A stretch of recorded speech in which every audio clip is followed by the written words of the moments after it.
पाण्याची समस्या 25 वर्षांनी जेव्हा आपण विचार करू तेव्हा इतकी याच्यापेक्षा जटिल झालेली असेल. कारण आज तुम्ही काही सांगत असलात तरी मुंबईच्या अनेक भागांमध्ये पाणी नाहीये. लोकांना 24 तास पाणी मिळत नाहीये. त्यावर प्रयत्न तुमचेही सुरू आहेत, इतरही सरकारचेही प्रयत्न सुरू आहेत. पण यातली सगळ्यात जटिल समस्या की आज इथे डॉक्टर बांगा आहेत. आरोग्य व्यवस्था जर आपण पाहिलं तर मुंबई महानगरपालिका ही अशी एक संस्था आहे की जी अगदी कमीत कमी किमतीमध्ये लोकांना आरोग्य सेवा पुरवते आणि त्यामुळे देशभरातून लोक तिथे येत असतात. पण हा जेव्हा आपण विचार करतो 25 वर्षात आपण कुठे असू की तेव्हा त्यावेळेला महापालिकेचं आरोग्य ही संकल्पना रद्दबातल झालेली असेल. बरेच विषय आपले आले. मी आता पाण्याबद्दल एवढंच बोलतो की पाण्याची समस्या ही दुहेरी आहे. पाण्याची उपलब्धता आणि पाण्याचं वाटप ह्या दोन वेगळ्या गोष्टी आहेत. पाण्याची उपलब्धता निसर्गाच्या कृपेमुळं मुंबई हे ॲश्युअर्ड रेनफॉल झोनमध्ये आहे. 10 वर्षातनं एखाद वेळेला कधीतरी आपल्याकडे पाऊस थोडा कमी पडतो, पण प्रत्येक वेळेला चांगला पडतो. यावेळेला तर आपल्याला माहिती आहे 110% पाऊस होऊन गेला आपला.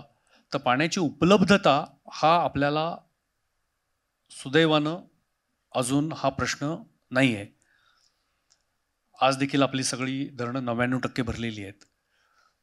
मुंबई महापालिकेची स्वतःची धरणं आहेत. त्यामुळं मुंबई महापालिका दुसऱ्या धरणांच्यावरती मोठ्यापणावरती अवलंबून आहे अशातलाही भाग नाही आहे.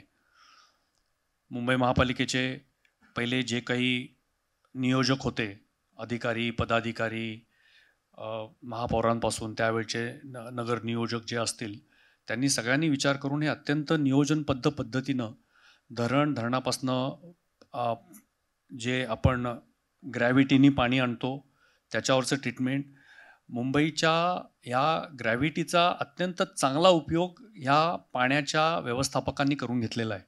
अत्यंत कमी खर्चामध्ये धरणातलं पाणी आपल्या ट्रीटमेंट प्लॅन्ट म्हणजे सगळ्यात मोठा ट्रीटमेंट प्लॅन्ट भांडूपला आणि तिथून रिझर्वायरमधून आणि रिझर्वायरमधनं हे जवळपास कमीत कमी पंपिंगमध्ये येणारं सगळ्यात शुद्ध हायजेनिक असं पाणी आहे.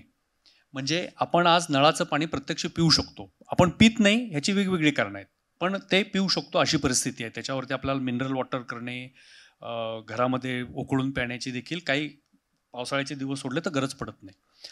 आता प्रश्न आहे तो आपला वितरण व्यवस्थेचा.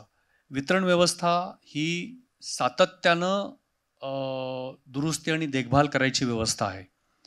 तर त्याच्यामुळं पाईपलाईन बदलणे, फुटणे, त्याच्यामध्ये इल्लिगल टॅपिंग होणे या गोष्टी सातत्याने होत असतात. प्रेशरचा बऱ्याच ठिकाणी प्रॉब्लेम येत असतात. बऱ्याच वेळेला आपले रिझर्वायर जे आहेत त्या रिझर्वायरमधनं येणारं पाणी हे समपद्धतीनं वाटप केलं जात नाही, त्याच्यामध्ये देखील अडचणी येतात. त्यामुळे उपलब्धता हा प्रश्न आत्ता जरी नसेल तरी आपण म्हणता त्याप्रमाणे काही वर्षांमध्ये येऊ शकतो. तर त्यासाठी देखील नियोजन आपण करतोय. गारगाईचं आता नवीन धरण आपण बांधायला घेतलेलं आहे.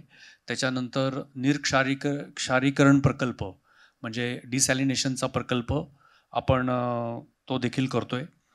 त्याच्यामध्ये 400 MLD पाणी आपल्याला मिळणार आहे. मुंबईची गरज ही साधारणतः 5000 MLD पर डे.